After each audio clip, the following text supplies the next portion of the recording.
और ये जितना एआई आ रहा है और जितना वर्कफोर्स चेंज हो रहा है और जितना हम और टेक्नोलॉजी की तरफ जा रहे हैं, ये बहुत अहम हो जाता है कि जो इंसान काम पे जा रहा है उसके पोटेंशियल फुल्ली कंपनी होन करे।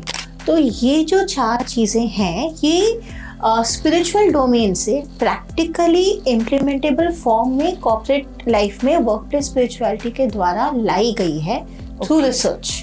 I think there is a huge gap between an employer and employee. मुझे कहीं ना कहीं पे मुझे ऐसा फील होता है कि वो एक मिसअंडरस्टैंडिंग है। तो अपनी अपनी नाव में चलेंगे तो साथ में सक्सेसफुल कैसे होंगे? thecorporatespirituality.com के 3 टारगेट ऑडियंस हैं। हमारी रिसर्च कहती है कम से कम 2 से 3 साल लगेंगे उसको पूरे कल्चर को चेंज करने में थ्रू दिस इंटरवेंशन। 10% डूबती कंपनी 100% डूब जाएगी और ये हो रहा है।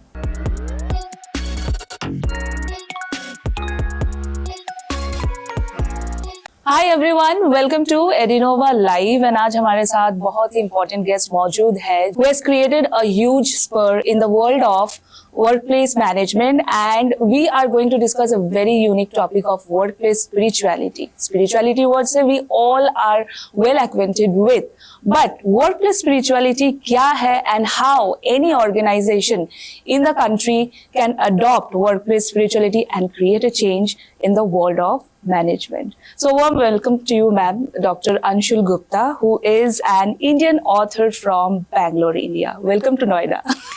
Thank you. And welcome to our podcast. ये book, The Spiritual Indian Corporate, has been published by ma'am, Dr. Anshul Gupta, around 8 months back, I suppose. Last October. Yes, and उनकी the sequel of the Spiritual Indian Corporate is coming by. It's with publisher. It will come in a quarter. In a quarter, हम उसके बारे में भी बात करेंगे. But before we discuss about what the Spiritual Indian Corporate actually talks about, हमें workplace spirituality के बारे में बहुत कुछ जानना है. So can you please tell me what is workplace spirituality? एक नया term है जो कि मतलब एक mainstream management में was introduced by Dr. Anshul Gupta only. And this concept of workplace spirituality is also in practice, but not in India, in abroad.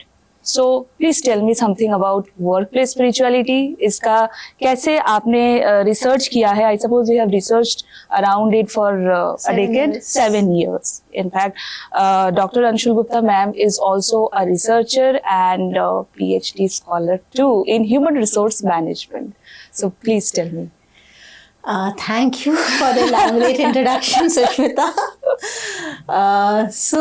ये जो concept है workplace spirituality का, which this book is introducing to the world currently, ये जो concept है ये कहीं भी पहले तो हम स्पिरिचुअलिटी और वर्कप्लेस को अगर हम ज्वाइन कर रहे हैं तो हम ये नहीं कह रहे हैं लोगों को कि आप योगा करें, मेडिटेशन करें या आप किसी कल्ट या रिलीजियस सेक्ट को फॉलो करें। ये हम पहले ही कह दे रहे हैं, हम ये ऐसा कुछ नहीं कह रहे हैं। वर्कप्लेस स्पिरिचुअलिटी एक मैनेजमेंट टर्मिनोलॉजी है जो पिछले 20-25 साल में रिसर्च डोमेन में है। ओके। जो एम्प्लॉयज़ के स्पिरिट को एंगेज करने की बात करती है। अगर हम देखें जो इंसान है वर्क प्लेस में उसको कई सालों पहले जब ये काम की दुनिया चालू हुई थी इंडस्ट्रियल एरा में, तब उसको as an extension of machine, सिर्फ हाथ पैर का इंसान माना जाता था। yes. फिर एक दौर आया कि जब उसको एक इमोशनल बीइंग माना जाने लगा बाय एल्टन मायो जो एक रिसर्चर थे। फिर कुछ 20 साल बाद उन एक थिंकिंग बीइंग माना जाने लगा जो जापानीज क्वालिटी रिवॉल्यूशन वगैरह हुआ इन द 90s। तो उसके बाद ये रिसर्च चालू हुई कि इसके आगे हम जो इंसान काम कर रहा है उसको और बेहतर कैसे समझें और बेहतर क्या है उसके अंदर जो कंपनी के लिए भी बेनिफिशियल है और एम्प्लॉय का भी सैटिस्फैक्शन लेवल और बढ़ सकता है। रिसर्च इस पे हो रही थी। तो 1999 में एक यूएस रिसर्चर हैं एशमिसन डिंटन, उन्होंने एक पेपर लिखा और एक बुक भी लिखी। वो बुक का नाम है spiritual audit of corporate America.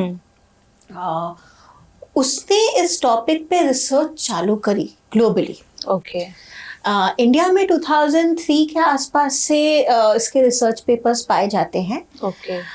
There are a few eminent, जैसे मैंने एमफिल एंड पीएचडी अपनी वर्क प्लेस स्पिरिचुअलिटी पे ही की है. ओके. क्यों करी वो हम डिस्कस कर सकते हैं. बट मेरे अलावा भी इंडिया में रिसर्चर्स हैं जिन्होंने इस पे काफी रिसर्च करी है. रिसर्च हुई है बट इम्प्लीमेंटेशन और मेन स्ट्रीम मैनेजमेंट में लेके आना, ओके, ये चीजें रिसर्च पे रह गई हैं. ओके. तो जो मेरा मेजर कंट्रीब्यूशन है इस बुक के द्वारा कि उसको हम मेन स्ट्रीम मैनेजमेंट में लाने की कोशिश कर रहे हैं. तो हम जो वर्क प्लेस स्पिरिचुअलिटी कह रहे हैं, हम कह रहे हैं कि कुछ प्रिंसिपल्स हैं स्पिरिचुअलिटी के जिनको प्रैक्टिकली मैनेजमेंट में इम्प्लीमेंट किया जा सकता है, उनको मेजर किया जा सकता है, उसके इर्द गिर्द एक सिस्टम बनाया जा सकता है और उसको क्वांटिफाई करके बॉटम लाइन से भी रिलेट किया गया है. ओके. ये एक मेजर चीज, और ये जब इंसान को हम एक अलग लेवल पे समझते हैं तो ऑब्वियसली उसके बेनिफिट्स कंपनी को एक अलग लेवल पे, हायर लेवल पे होते हैं. Right. That means work place spirituality एक ऐसा टेक्निक है, हम बोल सकते हैं, that can work well with the psychological being और the mental being of any employ. ये उससे भी ऊपर है. ओके. जैसे अगर हम मैस्लोज हायरार्की देखें तो वो सेल्फ एक्चुअलाइजेशन स्टेज पे है. तो this is somewhere near it and beyond that, wherein the employee works for something more than money. Yes. मुझे ये जानना था कि does it mean to increase the morale of any employee while they are at work in any workplace? Morale increase होना, engagement increase होना, satisfaction level It's more than that. ये सारा एक बाय प्रोडक्ट है. Okay. जब हम इस बारे में बात कर रहे हैं, जैसे मैस्लोज हायरार्की है तो वो सेल्फ एक्चुअलाइजेशन स्टेट पे रुकती है. तो हम वहाँ और उसके बियॉन्ड लोगों को एंगेज करने की बात करें, हम इंसान की यूनिकनेस, स्पिरिट को एंगेज करने की बात कर रहे हैं. उससे क्या होता है कि आप अलग हैं, कोई और अलग है, तो जो कंपनी का जो वर्कफोर्स है वो खुद ही एक माध्यम बन जाता है for sustain competitive advantage organization के लिए, क्योंकि वो दूसरा ऑर्गेनाइजेशन के पास वो यूनिक एडवांटेज नहीं है. Yes, right. और ये जितना एआई आ रहा है और जितना वर्कफोर्स चेंज हो रहा है और जितना हम और टेक्नोलॉजी की तरफ जा रहे हैं, ये बहुत अहम हो जाता है कि जो इंसान काम पे जा रहा है उसके पोटेंशियल फुल्ली कंपनी होन करे. पर एट द सेम टाइम ये सिर्फ एम्प्लॉय के किए का नहीं है. A lot depends on the employer also. Yes, ये एक टू वे स्ट्रीट है. Yes. मतलब there has to be system in place in the organization which enables engaging the spirit of the employees. को safe zone मिलना चाहिए. At the same time, the employee की spiritual levels should also match the organizational levels. Absolutely. But how did you come up with this topic? I mean, you have done research on this topic. Is there any particular reason कि आपने इसी topic को क्यों चुना as a researcher? So before coming to research domain, I worked in corporate for quite a number of years, and with best of the companies, and I found that even though we as HR professionals हम सब कुछ बहुत अच्छा कर रहे हैं, Right. मतलब हमारे इंटेंट में कोई कमी नहीं है और हम सब कुछ everything is going right, पर उसके बाद भी there is something lacking. कहीं तो हम कम पड़ रहे हैं लोगों को फुल्ली एंगेज करने में. Right. और फिर हम जब इसलिए मैं रिसर्च में आई, और फिर रिसर्च में जब हमने देखा कि हमारे आसपास प्रोमिनेंट प्रॉब्लम क्या है, तो हमें पता चला कि पिछले कई सालों से जो साइकोलॉजिकल कॉन्ट्रैक्ट है एम्प्लॉयर और एम्प्लॉय का, वो धीरे धीरे टूटता जा रहा है और अब तो टूट ही गया है almost. But any particular reason why this happened? हाँ, तो ये साइकोलॉजिकल कॉन्ट्रैक्ट दोनों तरफ से टूटा है. द एम्प्लॉयर को भी एम्प्लॉय पे ट्रस्ट नहीं है, एम्प्लॉय को भी एम्प्लॉयर पे ट्रस्ट नहीं है. वो चेकलिस्ट मेंटालिटी के उसमें काम कर रहे हैं और सबका कॉन्सिक्वेंस क्या है, जो हम टर्मिनोलॉजीज आजकल सुनते हैं, quiet quitting, quiet lay off, quiet vacation and coffee badging. So लोग सिर्फ पे चेक के लिए काम कर रहे हैं, फिर वो अपने जॉब को भी सस्टेन नहीं कर पा रहे हैं. हर दूसरी कंपनी लॉसेस में जा रही है, कॉम्पिटिटिव नहीं हो पा रही है. तो हमें एक डिफरेंट पर्सपेक्टिव की आवश्यकता है इन करंट न्यू चैलेंजेस को ओवरकम करने के लिए। तो हम ये प्रपोज कर रहे हैं कि शायद ये इनेबल करे। Maybe this is the answer, only time will tell, but maybe this is the answer to the current work place issues. Okay, but you know, when we come across with the word spirituality, I'm sure बहुत लोग इसको as a misconception लेते हैं कि is there any relation between corporate spirituality and practicing general spiritual practices? तो उसका क्या difference है, आप थोड़ा बताइए audience को स्पेशली।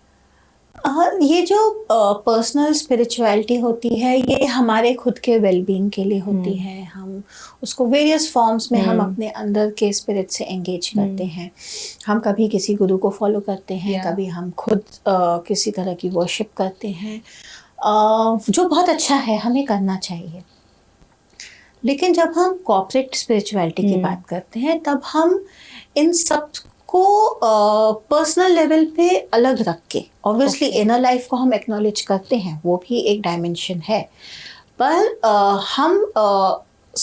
जब हम कॉर्पोरेट स्पिरिचुअलिटी की बात करें, it is based on mostly 4 dimensions. Okay, that is finding meaning in life through work. आपका पर्पस और ऑर्गेनाइजेशन का पर्पस क्या मैच करता है। Okay, having interconnectedness at work place, क्या आप अपने इकोसिस्टम एट वर्क प्लेस के साथ कनेक्ट कर पा रहे हैं। Your values and organization values matching, अगर वो क्लैश नहीं होगा तो आपकी कितनी एनर्जी बच जाएगी। और कंपैशन एट वर्क। तो ये जो 4 चीज़ें हैं ये स्पिरिचुअल डोमेन से प्रैक्टिकली इम्प्लीमेंटेबल फॉर्म में कॉर्पोरेट लाइफ में वर्क प्लेस स्पिरिचुअलिटी के द्वारा लाई गई है थ्रू रिसर्च। ओके, तो इसीलिए ये जो टर्म है वर्क प्लेस स्पिरिचुअलिटी या कॉर्पोरेट स्पिरिचुअलिटी, ये हमने खुद कॉइन नहीं किया है, ये 1995 से ऑलरेडी है। ओके, बट प्रैक्टिस में नहीं है, कह सकते हैं। प्रैक्टिस में वो आ ही नहीं पाए क्योंकि अवेयरनेस ही नहीं है। ओके, तो हमारा काम था पहले तो इसके इर्द गिर्द अवेयरनेस क्रिएट करना कि ऐसा कुछ है जो शायद इन प्रॉब्लम्स का जवाब है। But is workplace spirituality a reality? हाँ, बहुत सारे ऑर्गेनाइजेशंस हैं इंडिया में भी, अब्रॉड में भी, जिन्होंने इन प्रिंसिपल्स पे काम किया है, नोइंगली या अननोइंगली, और उनको बहुत सफलता मिली है। जैसे आप ताज होटल्स ले लें, Taj, Tatas group in totality, specially Taj hotels, उनका जो पूरा सिस्टम अगर हम स्टडी करें तो राइट फ्रॉम देयर रिक्रूटमेंट, वो जहाँ से जैसे लोगों को लेते हैं, उनके फैमिलीज का जैसे ध्यान रखते हैं, उनको जिस तरह से एंगेज करते हैं, और जब वो लेते समय एम्प्लॉयज़ के वैल्यू सिस्टम का भी ध्यान रखते हैं, और वो जिस तरह का इकोसिस्टम प्रोवाइड करते हैं, जिस तरह की पैरिटी प्रोवाइड करते हैं, और जितने कंपैशन के साथ वो लोगों को ट्रीट करते हैं, और फिर जो उनको ग्रोथ मिलती है, और लोग मतलब वहाँ हार्डली लोग छोड़ के वहाँ भी जाते हैं, पर the ratio of attrition is very less. तो Taj is one example, there is Sathya Sai hospital. वो इतनी सारी चैरिटी करते हैं सत्य Sai hospitals, but at the same time वो प्रॉफिटेबल हैं। वहाँ जो वर्कफोर्स हैं, जो डॉक्टर्स हैं, उनके लिए सर्विस इज प्राइमरी, और वो एक इकोसिस्टम बना ही इस तरह से और इसलिए बन पाया है because they work on similar value system as these. Okay, and globally और भी कंपनीज हैं जैसे south west airlines, Herman Miller, काफ़ी सारे एग्जाम्पल्स हैं। तो जो हमारी सेकेंड बुक है उनमें इन एग्जाम्पल्स के बारे में भी बात की गई है, कुछ स्टार्टअप कंपनीज, कुछ लेसर नोन कंपनीज, हमने उन सब केस स्टडीज़ को इंक्लूड किया है जिसमें लोगों को ये पता चले कि हाँ ये प्रैक्टिकली डुएबल है। ये मतलब ऑलमोस्ट ना ऐसा बन जाता है जैसे ना वो रॉबर्ट बैनिस्टर की 4 मिनट माइल रेस एक बार उन्होंने किया, तो फिर सबने कर लिया। ये ऐसा है कि ये कन्विक्शन आना ज़रूरी है कि ये किया जा सकता है। वो बैरियर गिरना जरूरी है कि ये तो I think there is a huge gap between an employer and employee. मुझे कहीं ना कहीं पे मुझे ऐसा फील होता है कि वो एक मिसअंडरस्टैंडिंग है वो एम्प्लॉयर एंड created एम्प्लॉय है और वो क्रिएटेड दोनों तरफ से है। ओके अगर हम आज की डेट में किसी भी प्रोस्पेक्टिव एम्प्लॉय या एम्प्लॉय से बात करें या एम्प्लॉयर से बात करें, दोनों एक दूसरे से डरे हुए हैं। अब इतने डर के माहौल में क्रिएटिविटी, प्रोडक्टिविटी, इनोवेशन वो लाना बहुत डिफिकल्ट आए तो आए कैसे? एम्प्लॉय सिर्फ अपने लिए काम कर रहा है, एम्प्लॉय सिर्फ अपने ग्रोथ के लिए, सिर्फ ऑब्वियसली पैसे तो हम ऑब्वियसली कमाने के लिए काम कर रहे हैं, कंपनी प्रॉफिटेबिलिटी के लिए ही काम कर रही है, पर कैसे? क्या वो साझा काम कर रहे हैं कि अपनी अपनी नाव में चल रहे हैं? तो अपनी अपनी नाव में चलेंगे तो साथ में सक्सेसफुल कैसे होंगे? वो भी सही है सही कहा। But your journey from writing the spiritual Indian corporate to forming the corporate spirituality.com, so how it all began? मतलब आपने बुक तो लिखा, but have you ever thought of coming up with a consultancy and implementing this practice of workplace spirituality? अगर आप मेरी journey देखें तो research के बाद मैं फिर से कॉर्पोरेट में गई थी। ओके और फिर अच्छे खासे रोल्स थे। मुझे रियलाइज़ हुआ कि उस दौरान की मेरी रिसर्च और कितनी ज़्यादा रेलेवेंट है और वो क्या कर रही है मेरे बुक शेल्फ पे। इसीलिए टाइम निकाल के बुक लिखी। बुक लिखने का इंटेंट था कि ये कंसेप्ट कम से कम लोगों तक पहुंचे। पर जब ये बुक निकली, जिस तरह से इंडस्ट्री ने इसको एक्सेप्ट किया, जिस तरह से एचआर फ्रेटर्निटी ने इसको एक्नॉलेज किया, उससे और फिर सवाल किए कि इसको करना कैसे है, तो उससे ये हुआ कि हमने दूसरी बुक लिखी। मतलब मैंने दूसरी बुक लिखी कि उसकी स्केल्स क्या है, जो हमारी खुद हमने स्केल बनाई है एज अ पार्ट ऑफ हमारा रिसर्च, वो है। उसमें मॉडल ऑफ इम्प्लीमेंटेशन है, चैलेंजेस है, एथिक्स है, एग्जाम्पल्स है। ये सारे सवाल जब लोगों ने किए तब हमने दूसरी बुक लिखी। पर उनको मॉडल चाहिए कि हम इम्प्लीमेंट अगर किसी और को करना है तो कोई उनको हैंड होल्ड कर, कोई बताए। तो अब वो तो एक फॉर्मलाइज्ड कंसल्टेंसी के फॉर्म में ही हो सकता है। राइट। इसीलिए द कॉर्पोरेट spirituality.com का जन्म हुआ। सो आपका जो कंसल्टेंसी है द कॉर्पोरेट spirituality.com, सो आपके टारगेट ऑडियंस क्या है in this case? The corporate spirituality.com के 3 टारगेट ऑडियंस हैं। Okay. One is obviously corporates, जिनको हम वर्कप्लेस स्पिरिचुअलिटी में सर्टिफिकेशंस भी दे रहे हैं, कंसल्टेंसी भी दे रहे हैं। Okay. जो हम समझ पा रहे हैं कि शायद वो पहले सर्टिफिकेशंस लेंगे, चीज़ों को समझेंगे और फिर consultancy in the form of workshops और in the form of an OD intervention. क्योंकि ये जो कंसेप्ट है, इसको अगर सही में अगर हमें किसी कंपनी को सर्टिफाई करना है as a corporate spiritual company, तो इसको एक प्रॉपर ओडी इंटरवेंशन की जरूरत है। वो हम आगे एक्सप्लेन कर सकते हैं कि ये कैसे होता है।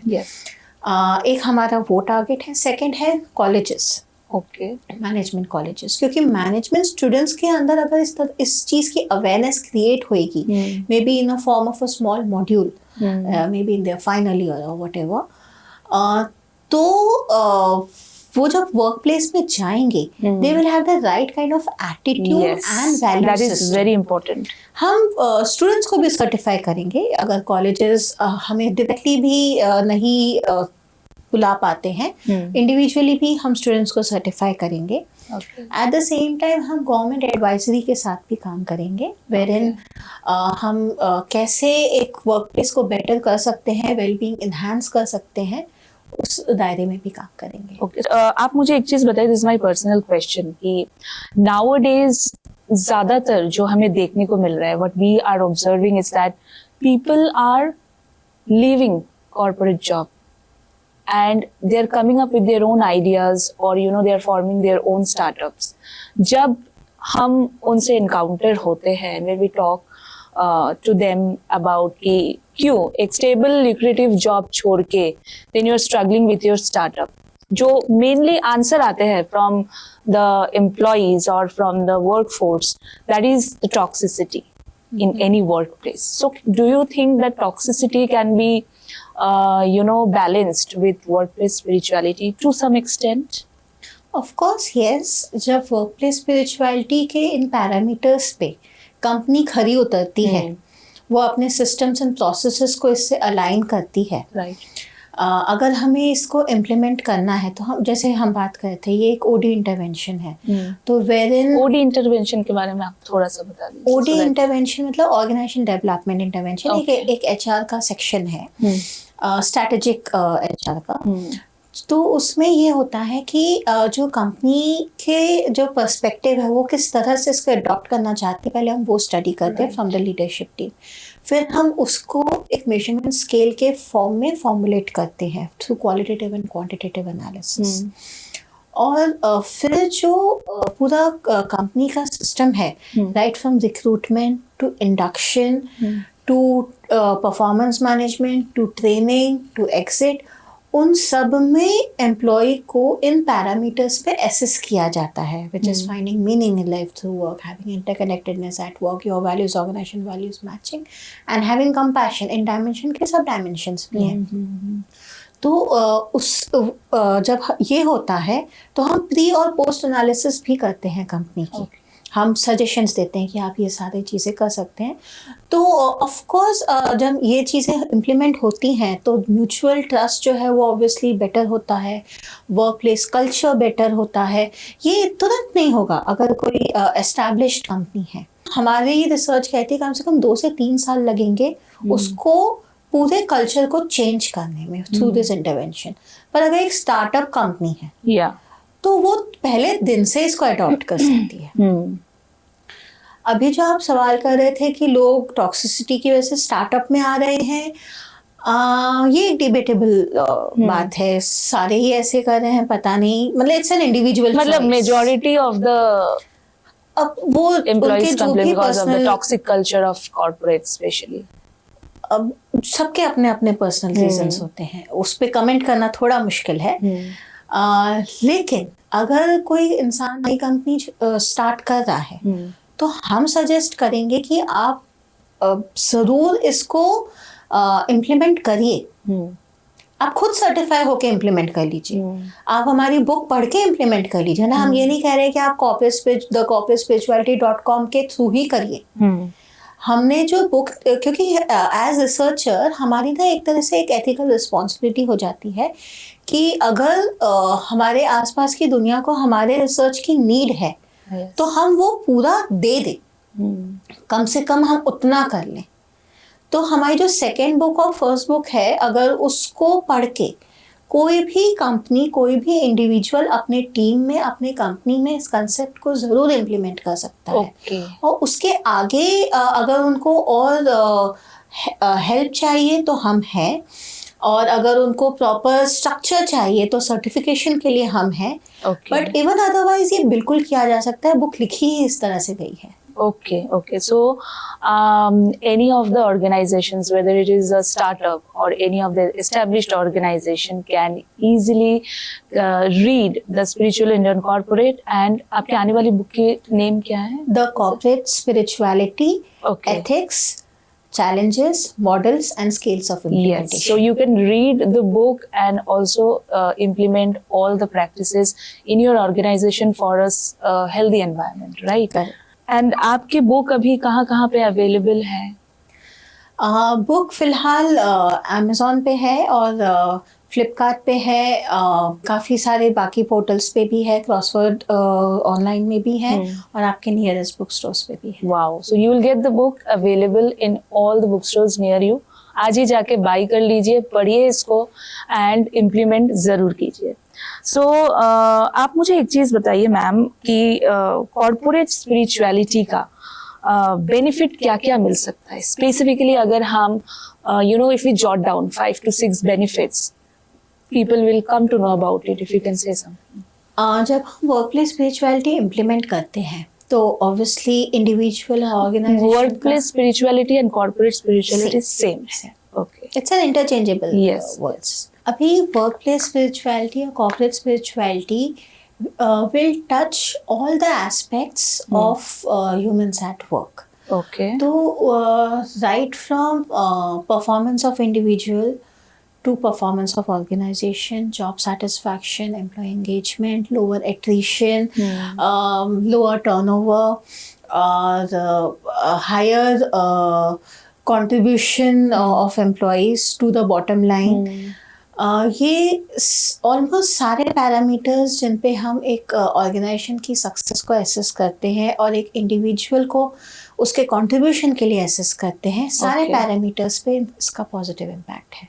ओके, सो आपको लगता है कि what are the reasons for layoffs in any organization that we every second day हम लोग ये देखते हैं न्यूज़ में, इस कंपनी ने इतने ले ऑफ कर दिए, इस कंपनी ने उतने ले ऑफ कर दिए. और एक सवाल which is related to this, I want to know कि if any of the organisation whether startup और established one can implement workplace spirituality if they are going on huge losses. हाँ, अच्छा, आपने ये बहुत अच्छा सवाल किया. आपका पहला सवाल कि ले ऑफ्स क्यों हो रहे हैं. देखिए, जो एक्सटर्नल फैक्टर्स हैं उनको कंट्रोल नहीं किया जा सकता. अगर there is a lot of competition, अभी टेक्नोलॉजी चेंज हो रही है, अडाप्ट करना में तकलीफ हो रही है, और कंपनी को बॉटम लाइन अपनी बचाना है, कोई कहीं एक्सटर्नल शेयर होल्डर्स में प्रॉब्लम है. सो ये सारे जो एक्सटर्नल फैक्टर्स हैं, just to name a few, there will be much many, we can't control them. What we can control is how we react to the external fatalities. Right. अगर lay off होना ही है, जैसे कई companies है जिनको अपने sustenance के लिए ही करना पड़ रहा है कि हम नहीं सस्टेन कर पा रहे हैं, the how part of it is very important. क्या हम सडनली एक दिन मतलब एक मेल लिख के या कॉल पे हम कर रहे हैं कि क्या हम अपने एंड का कॉन्ट्रैक्ट इम्प्लीमेंट कर रहे हैं. ये बहुत ज़रूरी है. जो आप कह रहे थे कि सारे जो एम्प्लॉयज़ हैं वो मतलब अपने वर्क प्लेस से परेशान हैं और वगैरह वगैरह. अगर सपोज़ कोई नाव डूब रही है या उसको बचाने के लिए कुछ लोगों को हमें निकालना भी पड़ा, तो उनको हम सीधा ना ओशन में फेंक ना दे, कम से कम लाइफ बोट दे कि वो दूसरी नाव पकड़ सके. ये ज़रूरी है. This is where corporate spirituality comes into picture. The ethics of corporate spirituality comes into picture. और कंपनी अगर लॉसेस में जा रही है या स्टार्टअप है या लॉसेस में जा रही है, तो जैसे मैं कह रही थी, उस दौरान इस कल्चर का होना तो और भी ज़्यादा ज़रूरी है, क्योंकि तब उनके लिए उनको कौन बचाएगा. अगर लॉसेस में जा रही है तो कंपनी के एम्प्लॉयज़ ही बचाएंगे ना. तो तब अगर एम्प्लॉयज़ डरे हुए हैं कि हमारी नौकरी अब गई कि तब गई, वो दूसरी नौकरी ढूंढ रहे, तो कंपनी बचा कौन रहा है. 10% डूबती कंपनी 100% डूब जाएगी. और ये हो रहा है. एग्जैक्टली. तो इट इज ऑलवेज एडवाइजेबल कि इफ़ यू सी कि आपके मार्केट में चैलेंजेस हो रहे हैं, कंपनी के प्रॉफिटेबिलिटी रिड्यूस हो रही है, आप ये कल्चर और इम्प्लीमेंट करिए from both the employer and the employee side. It's an interaction of employer and employee spirituality both. It can't be a one-way process. It's a two-way. इसीलिए ये cultural और OD intervention की बात होती है. But in HR, in the field of human resources, if we see, there are already बहुत सारी चीजें हैं जो already is at practice. But वो रहते हुए workplace spirituality की क्या जरूरत है? बहुत अच्छा सवाल है ये. अभी हमने evolution of humans at work की ऑलरेडी बात करी. अभी थ्योरीज, काफ़ी सारी थ्योरीज कॉन्सिक्वेंटली एग्जिस्ट करती हैं. जैसे एडफर्स थ्योरी है, मैक्लेलैंड्स थ्योरी है, मैस्लर्स हायरार्की है. ये कहीं ना कहीं सिमिलर चीज़ कहती है from a different prism of a construct. उसका इम्पैक्ट अलग होता है from the kind of construct from where it is coming from. Okay. तो वर्कप्लेस स्पिरिचुअलिटी, हम ये बिल्कुल नहीं कह रहे हैं कि हमें कुछ नया ही कहीं से तोड़ के ला रहे हैं, ऐसा नहीं है. ये करंट कई जो सिस्टम्स एंड प्रोसेसेस हैं उसको एक कंस्ट्रक्ट के फॉर्म में हम एक पॉजिटिव रीइंफोर्समेंट के तौर पे मेन स्ट्रीम में लेके आ रहे हैं, जो ऑलरेडी रिसर्च में है. उसके कई पैरामीटर्स एग्जिस्टिंग थ्योरीज से ऑफ कोर्स ओवरलैप करते हैं, बिकॉज सारे थ्योरीज कहीं ना कहीं से तो ली हुई होती है. Research is always on the shoulders of previous researchers or other researchers. So in some form it has existed. We are only getting the construct in the currently relevant form. Okay. Is it only in the hands of employee to be spiritual at any workplace? नहीं, जैसे हमने अभी बात करी, Just ये employer और employ दोनों का है. की तरफ से चाहिए.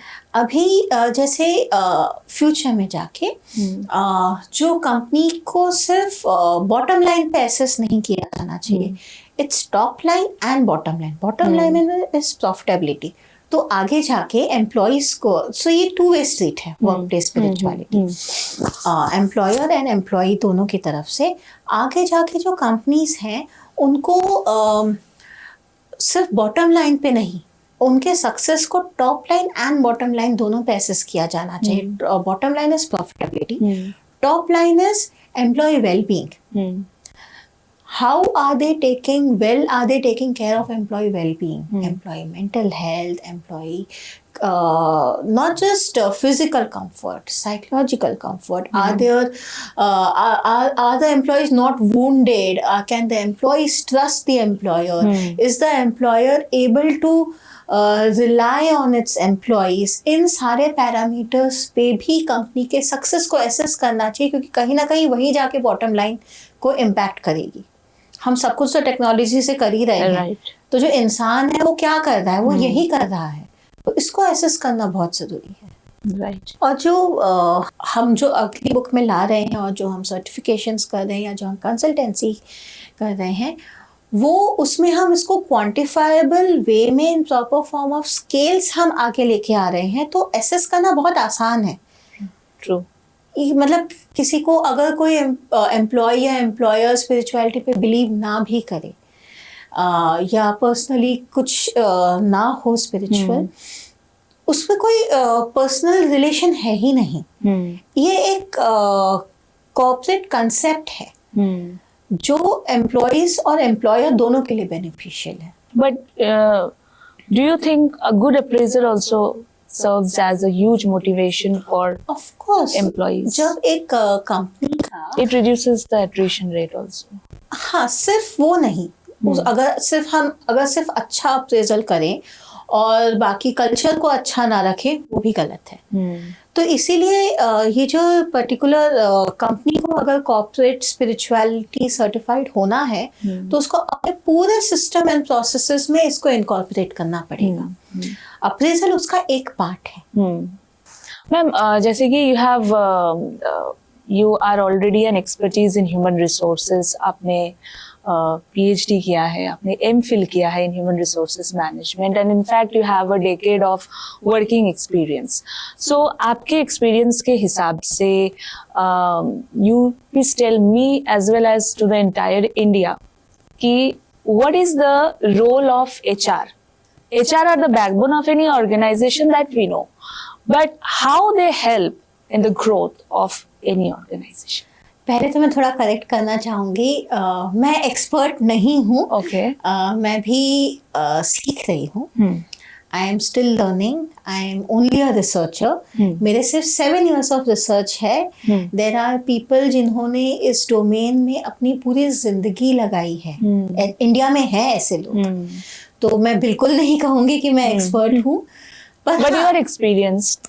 थोड़ा बहुत जो हमने अनुभव से और रिसर्च से जाना, हमें ऐसा लगा कि लोगों के लिए बेनिफिट हो सकता है. Right. वो हम आगे लेके आए. अभी आपका सवाल कि HR कैसे कंट्रीब्यूट करता है. ऑफ कोर्स HR ही है, क्योंकि ह्यूमंस से इंटरेक्शन और ह्यूमंस मैनेजमेंट वो HR ही तो कर रहा है. HR can make or break any organization. इतना पावर HR डोमेन में है. तो इवन HR का जो डोमेन है वो पहले HRM में था. फिर जो हमसे पहले काफ़ी एमिनेंट लोग हैं, not just in research domain, in practical domain, जिनको देख के और पढ़ के हम आगे बढ़े हैं, वो HRD लेके आए. Okay. अब HRD के बाद आगे हम इंसान को जो समझ रहे हैं, तो अब हमें रिसर्च डोमेन में मिल रहा है कि देयर इज एक टर्मिनोलॉजी है विच इज स्पिरिचुअल HRM, जो ऑलरेडी हमारे जो पहले जो लोग हैं जिन्होंने HR को यहाँ तक लेके आए, ये कहीं ना कहीं उनके जहन में भी था कि ऐसा कुछ होना चाहिए। हमारा कंट्रीब्यूशन सिर्फ इतना है कि हम उसको मेन स्ट्रीम में प्रेजेंट कर पाए। Okay, so this is the book the spiritual Indian corporate. आप लोग बुक को पढ़िए, make all the concepts, bring all the concepts of spiritual, the corporate spirituality in practice. And if you're facing any challenge, then you can straight away contact ma'am. Dr. Anshul Gupta's phone number as well as the website IDs and all will be mentioned in the description box. Ma'am, would you like to say something, like conclude something with something, कोई भी ऐसा line जो आपको लगता है? हम सिर्फ ये कहेंगे कि हम एम्प्लॉयज़ को बेटर करने, कंपनी को बेटर करने के लिए बहुत कुछ करते हैं। स्पिरिचुअल HRM उसी का एक कंट्रीब्यूशन है, जो एक नई चीज़ है जिसको हम लेके आ रहे हैं। तो इसको एक तरह से इम्प्लीमेंट करके देखना चाहिए, बिकॉज थियोरेटिकली एंड एम्पेरिकली ये बहुत कॉम्पिटिटिव एडवांटेज एम्प्लॉयर्स और एम्प्लॉयज दोनों को देता है। That's the book is all about. The concept is all about specifically. So thank you so much, ma'am, for coming over and sharing about workplace spirituality. In fact, it's a very new term that is going to, I'm sure it's going to create a lot of tehelka in the market, especially amongst workplace management. हम तहलका नहीं चाहते, हम बस ये चाहते हैं कि कुछ अच्छा हो जाए। Yes, exactly. हमें फॉलो जरूर करते रहिए। Keep watching at Innova live podcast. मिलते हैं एक नए एपिसोड के साथ। Thank you, bye bye, take care.